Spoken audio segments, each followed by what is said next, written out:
Hola y bienvenidos a la Granja Humana MX. En este video programa hablaremos sobre un tema muy interesante, titulado Plan Global de Destrucción de la Familia. Intentemos ponernos en el lugar de un globalista que busca un control absoluto del individuo, lo que él considera su siervo, su vasallo, su esclavo. ¿Cuál será la última oposición que encontrará en su psicópata ambición de controlar a los pueblos? Todo individuo miembro de cualquier comunidad humana tiene un sano y natural mecanismo de defensa en su familia. Si te atreves a atacar, por ejemplo, a un gitano, tienes que saber que después de agredirle tendrás que derribar también a sus primos, a sus tíos, a sus cuñados, a los vecinos.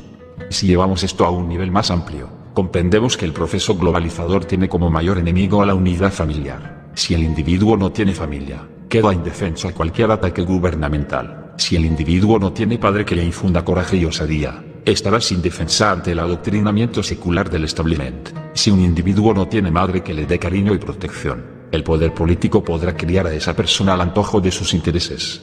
En palabras claras, sin tu papi y sin tu mami, el gran hermano tiene vía libre para devorarte.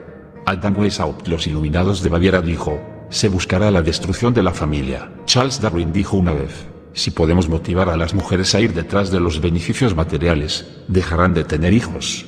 H. G. Wells. Muchos piensan que solo fue un escritor de ciencia ficción, pero tiene escritos pro nuevo orden mundial. Wells hizo explícito que para llevar a cabo ese proyecto, debemos destruir y terminar la obsoleta unidad familiar. Julian Huxley dijo: si introducimos una sociedad que devalúe la vida humana y sacamos a la humanidad de su altar como ser privilegiado del planeta, entonces podremos llevarlo a nuestra sociedad controlada como población útil. Propaganda, 1920. De Bernays sentó las bases de la ingeniería social tal y como la conocemos y la sufrimos en la actualidad. El primer ensayo fueron los años 20, de AP 20s. En periodo de entreguerras, instituciones norteamericanas en estrechísima hermandad con las británicas, implementaron la primera revolución sexual, Charleston Dance, cigarrillos para mujeres, cabarets. El cine sonoro aparece en 1927 de manos de la productora Warner, Dave Singer. Se introduce en la sociedad la cocaína. Los Freud y compañía ya la habían estado probando empíricamente años atrás, y las mujeres se cortan el pelo como los hombres. Consecuencias: se quintuplica en Estados Unidos el número de orfanatos controlados por el gobierno, se triplica el número de divorcios, y se multiplica en una proporción no determinada el número de contagios de enfermedades venéreas. Lavrent Iberia dijo en la reunión de la Internacional Socialista en 1934, llevaba un siglo alterar la estructura cultural de una nación. Con los medios que tenemos ahora se puede cambiar en 5 años. Lord Bertrand Russell, filósofo eugenista de Impact of Science on Society, 1951, ya nos habla de una sociedad diseñada y fabricada por una tiranía tecnocrática. Made Society, Design Society, Create Culture y punto. Son expresiones cotidianas en la fraseología russelliana. El señor Russell dijo: al construir una sociedad narcisista en donde todos están preocupados por sí mismos, la población no se levantará por nada ni nadie, y así el gobierno dominará a cada individuo directamente. A partir de la segunda mitad del siglo XX, comienza una escalada de ataques a la estructura social y familiar de todo el mundo, con periódicas revoluciones culturales y tecnológicas que arrasarán los resquicios de sustratos culturales genuinos. Apriétense los machos. Devastación de la mujer, actualización secular del arquetipo femenino, Galton, Wells, Huxley, Russell, todos ellos hombres. Todos hicieron explícito identificar a la familia tradicional como el enemigo a batir en su sociedad ideal. Si meditamos en ello, es lógico que no haya nada más temible para los globalistas que la capacidad de amor, protección y ternura innatas en toda mujer. Si la fuerza política quiere adoctrinar a las nuevas generaciones, saben que tienen que a. aniquilar a las madres, o b. convertir a las madres en estériles repetidores de propaganda. ¿Qué hicieron? Hicieron ambas cosas. Tanto los soviéticos como los banqueros industriales angloamericanos, en última instancia, son los mismos. Financiaron periódicas revoluciones culturales, que dieron una ilusión de liberación a una mujer que, a partir de ese momento, se vio obligada a competir laboralmente. El éxito inmediato de esta maniobra fue la duplicación de la recaudación fiscal. Ahora, el establishment se garantizaba un doble momio con el saqueo a través de los impuestos tanto del padre como de la madre. Los dos trabajan, los dos cotizan, los dos son sangrados. Por supuesto, la maniobra no se quedaba ahí. La educación de los hijos de las llamadas madres trabajadoras fue adjudicada a una recién estrenada televisión que en los años 50 y 60 hace su estelar aparición. Los índices de divorcio se dispararon exponencialmente a lo largo de toda la segunda mitad del siglo XX, también el de los abortos y el de los orfanatos gubernamentales. Todo el movimiento feminista fue financiado y soportado por las mismas instituciones públicas y privadas que aquí se han citado. Existen libros muy buenos que tratan este tema. Cito por ejemplo, Self-Destruction de C.W. Engel.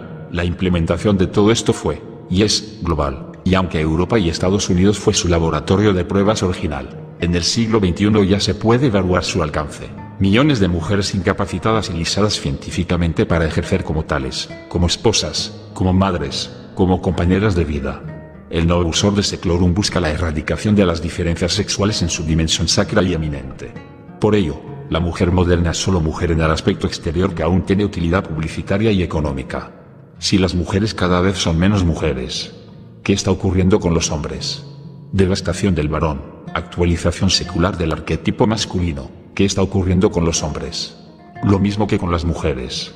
Han conseguido neutralizar los activos viriles que necesita toda comunidad para defenderse, el vigor, la valentía y la lealtad. Para ello, la ingeniería social globalista se ha servido de instrumentos de programación de las masas, como el deporte.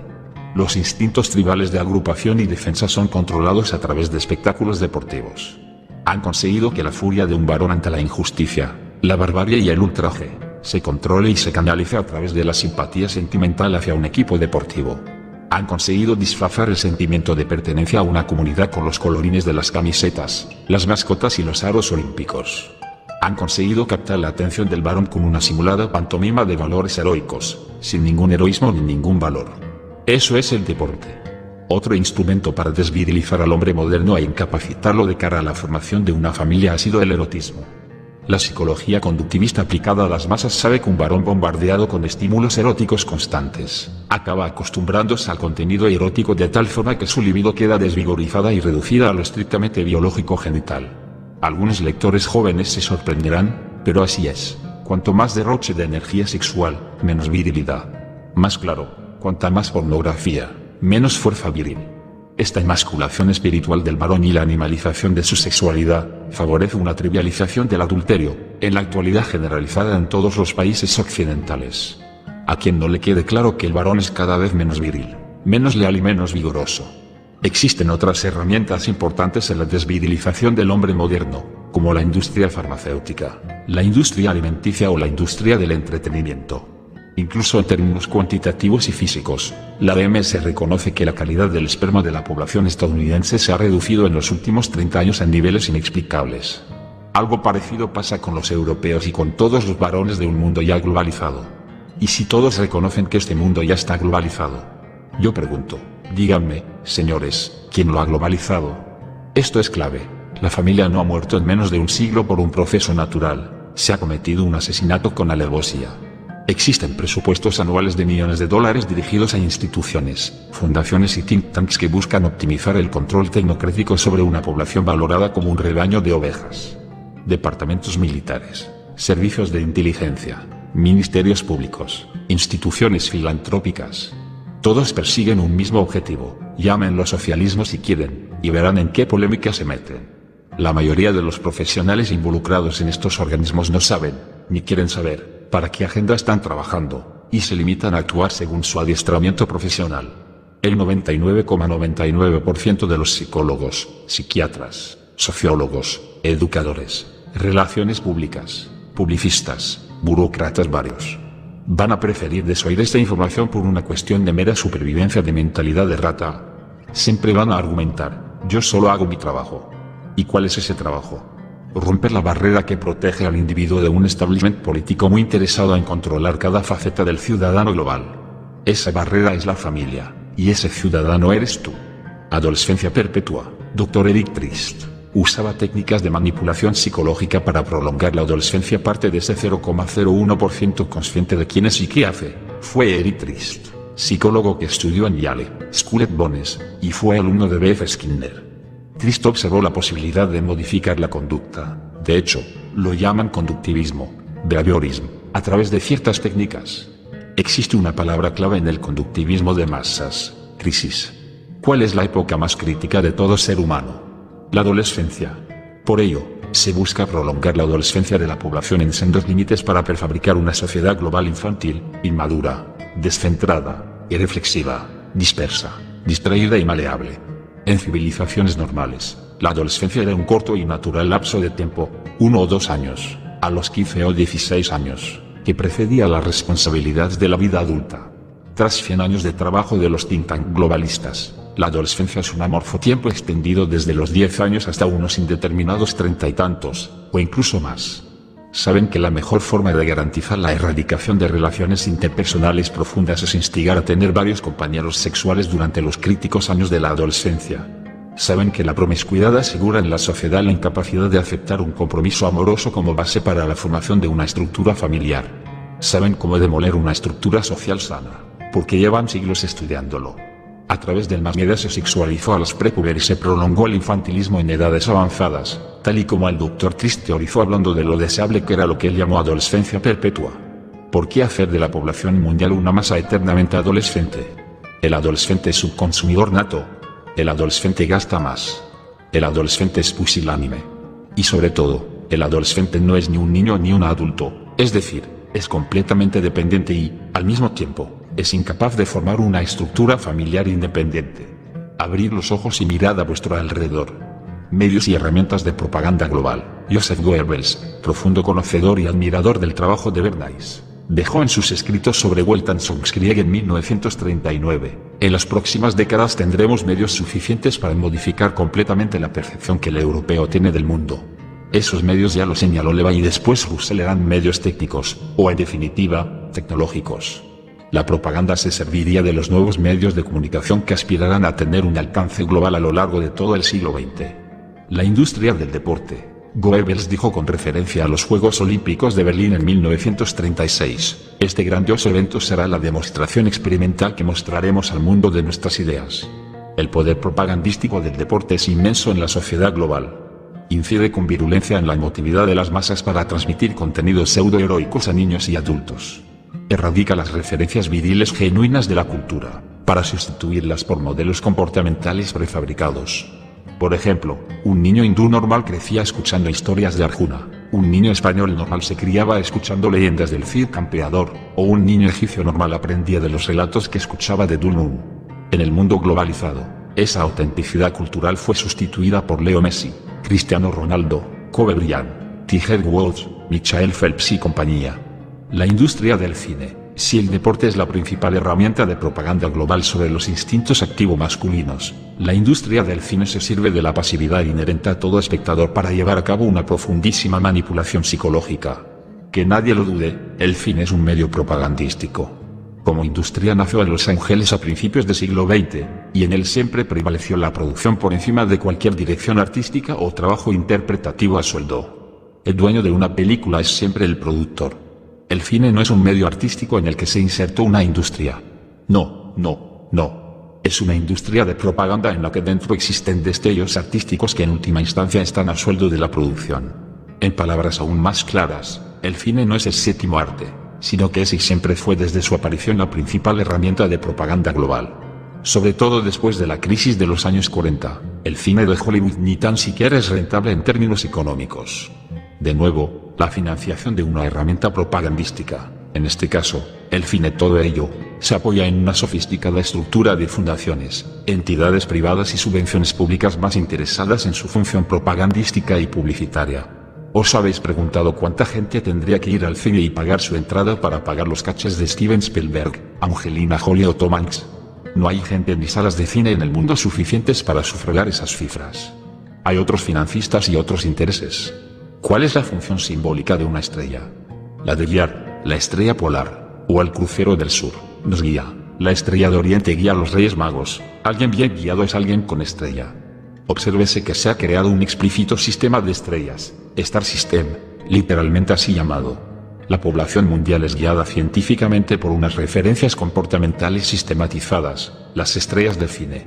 Para formar parte de ese sistema estelar, además de ser actor, hay que tener algunos de los siguientes requisitos, o ser de origen judeo-askenazita, o estar divorciado, o tener un pasado problemático con las drogas y el alcohol, o en muchos casos, los tres al mismo tiempo.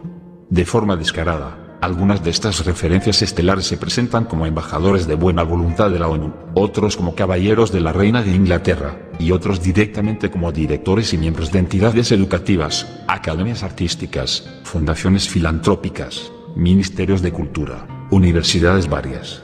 Estos sinvergüenzas son las referencias comportamentales de todo el mundo globalizado, y a estas alturas la influencia de esta herramienta de ingeniería social se encuentra en extremo desbocada. Toda la industria del sexo y porno está diseñada para esclavizarte, no para el placer. La industria del sexo. Conviene tomarse en serio como enemigo a la llamada industria del sexo. En volumen de negocio solo tiene parangón con la industria del cine convencional. Si se estudia su financiación y su origen se comprende qué función propagandística tiene. Con la pornografía, tal y como con el opio o la cocaína, ocurre que los primeros consumidores y traficantes formaban parte de la misma élite política. Los primeros pornógrafos fueron nobles europeos e industriales norteamericanos más o menos pervertidos. Con las revoluciones culturales de los 60 y los 70, la población tuvo acceso libre a la pornografía, a través de empresas con el mismo origen que las cinematográficas. Hollywood está al lado de San Fernando Valley. Para comprender rápidamente la importancia de la industria del sexo en el plan global de destrucción cultural, basta saber que uno de sus magnates, Hefner, fue asistente registrado de varias reuniones Bilderberg. Porque comparten mesa tipos como Hefner o Larry Flint con tipos como Henry Kissinger o David Rockefeller.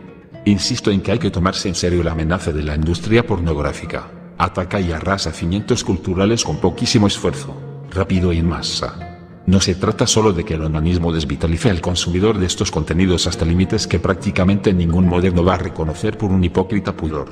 La pornografía de masa va más lejos. La misma actividad sexual se muestra como una mera masturbación con otro cuerpo, profanando toda valencia sagrada de la sexualidad. Personalmente me niego a pensar que existen tantos onanistas dispuestos a pagar como para mantener una estructura empresarial que mueve tantos millones de dólares. Como ocurre con el cine convencional, el cine porno se apoya en una financiación suministrada por entidades interesadas en su papel propagandístico. En la pornografía se suministran todos los contenidos propios de una decadencia civilizadora: homosexualismo, sodomía, lesbianismo, coprofagia, bestialismo, necromancia, sadismo, todo. Si comparamos Sodoma con nuestro mundo feliz del siglo XXI, parece que la ciudad bíblica sería clasificada como softcore. La industria de la música. La música es otra herramienta propagandística de primer orden apoyada en una industria específica, pues al fin y al cabo, ¿a quién no le gusta la música? Para mejor comprensión, en este artículo se ha citado a Sir Charles Darwin, Sir Thomas Henry Huxley o Sir Bertrand Russell. ¿Qué tendría en común toda esta gente con tipos como Paul McCartney, Mick Jagger o Elton John? Pues que los unos y los otros, todos ellos, tienen título de Sir británico y son caballeros de órdenes de la corona de los Windsor. Una institución política como la corona jamás va a conceder honores a alguien que no colabore con sus intereses. El valor artístico es irrelevante, pues la función de estos sires en cuanto sires es propagandística. Científicos, periodistas, militares. Son meras herramientas de los intereses imperialistas, y por ello, reciben condecoraciones y honores de instituciones político-militares. Lo mismo ocurre con la industria pop, es otro brazo del mismo plan de agresión. En última instancia, las fuerzas militares, la psicología de masas aplicada a la ingeniería social y la industria pop, colaboran estrechamente entre ellas. Desde los años 60, periódicas revoluciones culturales son implementadas para arrasar los sustratos culturales genuinos de todos los pueblos, y de paso, introducir ciertas drogas en la población. La música pop es algo así como la banda sonora que estas revoluciones Pret-a-Porter utilizan en su imposición comportamental y manipulación social. Cada década tiene su revolución, con su droga estrella y con su artista estrellado. En los 60, el LSD, con su pelele Brian Jones, drogadicto, muerto en extrañas circunstancias. En los 70, la heroína, con su pelele Sid Vicious, drogadicto, muerto en extrañas circunstancias. En los 80, los antidepresivos y ansiolíticos, y con su pelele Michael Jackson, drogadicto, muerto en extrañas circunstancias. En los 90, la cocaína, con su pelele Kurt Cobain, drogadicto, muerto en extrañas circunstancias. Las revoluciones pop siguen un patrón repetido: devastación cultural, imposición de una referencia comportamental e introducción social de alguna droga. La única diferencia esencial entre las diferentes revoluciones pop es que en cada década se consigue un alcance mayor, pues las herramientas de propaganda cada vez son más numerosas y potentes. El último y más salvaje ejemplo de esta imposición cultural es el llamado hip hop. Una vez más hay que saber discernir entre la manifestación cultural legítima de un pueblo y la utilidad de manipulación cultural que el plan globalista extrae. El pueblo afroamericano es una de las comunidades más castigadas por la ingeniería social tecnocrática. El pueblo afroamericano fue usado para proyectar una revolución cultural global, aplicada en todo el mundo, con unos contenidos claros: culto a la violencia, las drogas, el dinero, el crimen y la misoginia. Con la cultura hip hop, la música pop como herramienta en manos de la ingeniería social global llegó a un nivel de devastación sin precedentes en la historia de la globalización cultural. La industria del entretenimiento, todos estos medios propagandísticos globales, deporte, cine, pornografía, música pop, se presentan con el pretexto de ofrecer un inocente entretenimiento. De hecho, ellos hablan de una industria del entretenimiento como un cajón desastre donde entra todo tipo de propaganda. Fijaos en esta palabra, entretenimiento. El entretenimiento es la acción de entretener y, definido por la RALE, entretener no es sino distraer a alguien impidiéndole hacer algo. Es decir, no hay entretenimiento posible sin la voluntad de alguien que busca impedir algo al entretenido. ¿Qué pretende impedir la industria del entretenimiento? Impedir que cuestiones, que te enfurezcas, que razones, que luches, que veas, que hables, que ames, que leas, que escribas, que pienses. En definitiva, que vivas. Zbigniew Brzezinski dijo en 1970, en es que en las próximas décadas va a resultar prácticamente imposible la existencia de un pensamiento propio. ¿Acaso piensas que el señor Brzezinski está interesado en tu diversión? Pues lo está. Existe una industria del entretenimiento que produce cacharros que incluso fueron llamados sistemas de entretenimiento, Entertainment System. Recordemos la adolescencia perpetua del Dr. Trist y la intención de infantilizar a la población global. Hace décadas, apareció en escena algo referido con la palabra juego, game, en inglés, es decir, algo para niños. Este juego no se comercializó solo para los niños. En su desarrollo, se puede hacer un seguimiento de los contenidos y asegurar categóricamente que todo esto es muchísimo más que un juego. Es una potentísima plataforma de propaganda global con una influencia de masas en constante crecimiento. Esos son los llamados videojuegos. La industria del videojuego ofrece algo novedoso con respecto a la industria del cine, una ilusión de interacción. Ante una película, el espectador está pasivo tragando contenidos. Ante un videojuego, el jugador cree estar interactuando en una trama. Por supuesto, la actividad se reduce a los movimientos de las manos sobre el llamado joystick. El videojugador se involucra emotivamente con lo que está presenciando a través de su ilusoria participación. Resulta previsible que sus apologistas y publicistas aseguren que el videojuego no es más que un juego, como el ajedrez, las damas o el mancara. Pero no es así, los contenidos están científicamente escogidos y en la industria están involucrados las mismas instituciones, entidades, universidades y las mismas corporaciones paraguas que están detrás del deporte, el cine o la pornografía. Existen extremos ya alcanzados como videojuegos consistentes en ser un criminal proxeneta, San Andreas, de Rockstar Games, atropellar mujeres embarazadas, Carmageddon, de Stainless Games, o realizar orgías sexuales, Sex Friend, de Stone Age. En el extremo del entretenimiento ya alcanzado existen videojuegos que ofrecen una vida alternativa a la vida real, una vida virtual, una cibervida, Second Life, de Linden Research. Y es que estos juegos hace tiempo que dejaron claras sus intenciones, crear una realidad paralela, virtual y paradójica en el sentido de que no puede ser real. El desarrollo de esta herramienta como medio propagandístico llevaría el poder de manipulación psicológica hasta límites difíciles de predecir. Preferimos ceñirnos a la actualidad. Si la industria del entretenimiento sigue desarrollándose al mismo ritmo que lo está haciendo, ni los más optimistas pueden alejar los próximos años que señaló Brzezinski en 1970, del futuro más inmediato. Los medios de propaganda global y psicomanipulación de masas habrán llegado en ese momento a la culminación de su expansión exterior. En ese momento, la escalada de control sobre el ser humano se concentrará en su interior, en la propia tecnización de su organismo y fisiología. Con control absoluto sobre el exterior del individuo y su contexto social, es lo que han hecho durante todo el siglo XX. La tecnocracia global a lo largo del siglo XXI se sumergirá en el control de su interior y su computarización psicológica. Este viaje infernal ya ha comenzado. En esta era abierta, la propaganda global ya no tendrá como producto una ingeniería social, tal y como ya conocemos. Empieza a ser, aún más horrible, al controlar ya no solo el exterior y lo social, sino el interior y lo psicofisiológico. La industria propagandística global arrojaría una ingeniería psíquica.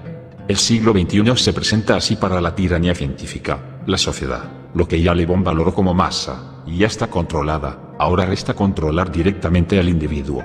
La era tecnotrónica. El doctor en ciencias políticas de la Universidad de Harvard ya citado, Zbigniew Brzezinski, escribió en 1972. La era tecnotrónica involucra la aparición gradual de una sociedad más controlada. Tal sociedad será controlada por una élite no contenida por los valores tradicionales. La aparición gradual de esta sociedad no es un fenómeno espontáneo, sino que responde a un proyecto de ingeniería social global, apoyada en una ciencia específica y ejecutado por medios técnicos, tal y como se ha explicado en este artículo. Esa aparición gradual que Brzezinski anunció en los años 70, en los años 90 se convirtió en algo visible. Recordemos a George H.W. Bush en 1991 y Suya Celebrates Coming in the View, y en el siglo XXI es palpable. Una sociedad global uniformada y controlada por medios técnicos en manos de una reducida minoría que proyecta sucedáneos culturales, ideológicos y religiosos a una población en la que han arrasado su sustrato intelectual y espiritual genuino a lo largo del último siglo. En efecto, tal y como dijo y dice Brzezinski, esta sociedad ya está controlada por una élite no contenida por los valores tradicionales. Lo que da cohesión a esta élite no es ninguna familia, ni raza, ni religión, es la perpetuación de su oligarquía a través de herramientas tecnológicas y científicas. Para dicha perpetuación, es necesario arrasar todo, resquicio de sustrato cultural genuino, cualquier base de una comunidad humana, toda estructura de agrupación y cooperación. Hasta aquí el video. Espero les haya gustado. De ser el caso, compártelo en tus redes sociales y danos pulgar arriba. No olvides poner tu opinión aquí abajo en el área de comentarios. Como decimos siempre, es bueno enriquecernos todos de las diferentes opiniones y puntos de vista de cada uno de ustedes, que son el corazón de este proyecto que intenta despertar un poco de conciencia en este mundo caótico. Nos vemos hasta el próximo video programa aquí en Tu Granja Humana MX.